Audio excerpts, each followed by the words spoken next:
Spätburgunder, German Pinot Noir. You might have heard it's a new thing. Well, yeah, 700 years new if you happen to be talking about this place. We are visiting the village of Malterdinger, where this marvellous Pinot Noir comes from. It says so right here. And you'll recall from our recent primer on German labels that village names are converted to an ER ending when used as an adjective. So this is a wine from Malterdinger in the region of Baden, and it happens to be from the country's finest Pinot producer, Weingut Bernhard Huber. But before we go there, let's briefly chart the trajectory of red wine in Germany.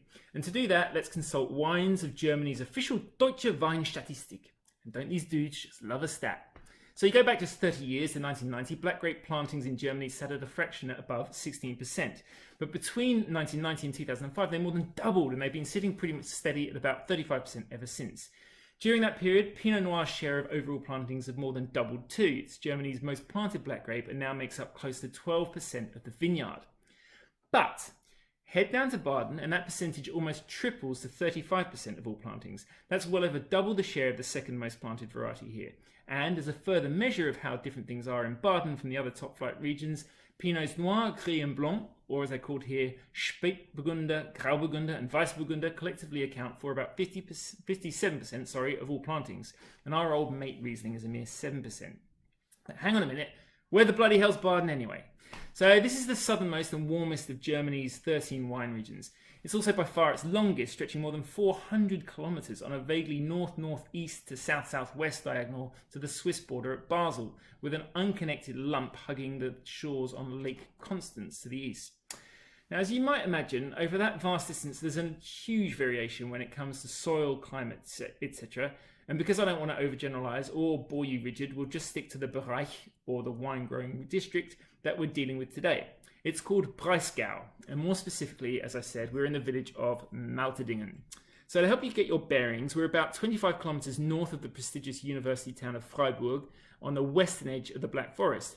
If you go from here, drive about 15 minutes west, you'll hit the Rhine at the French border. Keep going another half an hour from there, you'll be in the famous Alsace wine-producing town of Riquewihr.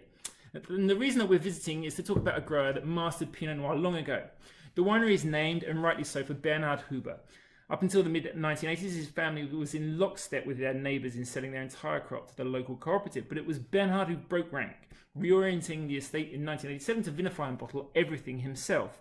He also built up the estate from a handful of hectares to more than 25, with high-density planting a major feature. The vineyards comprise the finest Burgundy Pinot clones, as well as some important Massal selections from the estate's oldest and best vines. So Bernhard had reason to believe that this place had the potential to grow world-class Pinot Noir.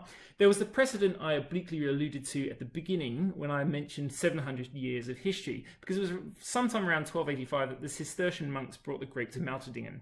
They planted here because the soils, they realised, were very similar to those they'd left behind in Burgundy. And that monkish devotion to the grape even led to the term Malterdinger being used over the centuries as a synonym for Pinot Noir. So it's partly the soils that hold the key to the magic here, limestone, just like the hallowed slopes of the Côte d'Or. And not just any limestone, but the deliciously named Muschelkalk, referring to a fossil-rich limestone deposited back in Triassic times. Fruity but firm acidity and salty mineral tones marry beautifully with the ripe generosity of Pinot grown on these lovely sunny slopes. Now, sadly, Bernhard Huber died too young of illness in June 2014, prompting Jancis Robinson's resident German specialist, Michael Schmidt, to memorably remark that Germany had lost its, quote, wizard of Pinot Noir.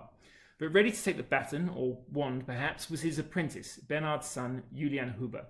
Julian studied winemaking at the world-famous institute at Geisenheim in the Rheingau and has gained additional experience in Württemberg, Burgundy and South Africa. He returned from his final year at Geisenheim to work Bernhard's last vintage in 2013. So Julian is assisted by the impeccably credentialed and splendidly named Ikem Wiehauser.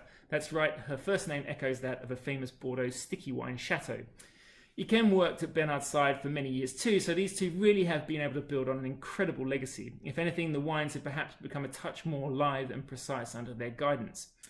So a quick word on the range then. This, the Malterdinger, is the village wine from the picturesque vineyards surrounding the winery. And next up you get the Alte Reben, Old Vine Pinot Noir, which effectively serves as a Premier Cru.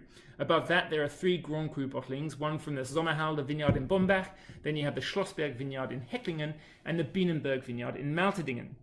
The phantom flagship on the top of it all is the epic Wildenstein Reserve bottling from a special section of Bienenberg. So, all the Pinots are luminous, pure and elegant, says Anne Krebiehl MW in her recent book, The Wines of Germany, before concluding, every Pinot lover should know this address. So, we've come this far, let's go inside, shall we?